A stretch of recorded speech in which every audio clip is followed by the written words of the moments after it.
ভোরের কুয়াশায় মানে খেজুর গাছের কাছে আসছিলাম মানে রস খাওয়ার জন্য, কিন্তু শান্ত ভাইকে খুঁজে পাচ্ছি না।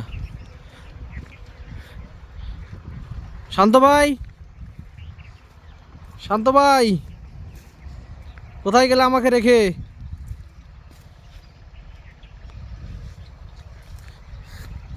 এখানে একটা ছোট্ট ঘর দেখা যাইতেছে। কেটে এটি আরে ঘুমাই গেছিল ভাই, এত বড় মাঠে ভিডিও করতেছিস?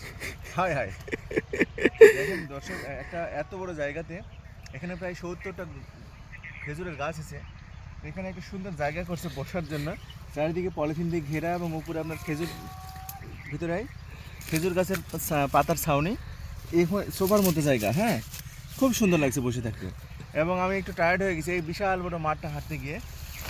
এই যে পুরাটা মাঠ, ওই যে সেই মাথা থেকে আর এখানে আমরা আসছি, এই জায়গাটা করে মধ্যে প্রায় 70টা গাছ। এবং এই ঘরটা দেখা, ঘরের মধ্যে ঢুকে মনে হচ্ছে আমি একটা দালান ঘরের মধ্যে আছি। এক ফুটা বাতাস নাই, এত মজা লাগছে। আমি একটু ঘুমাই গেছি, নিদ্রা হয়ে গেছি। এটাই বাস্তব। এটাই বাস্তব।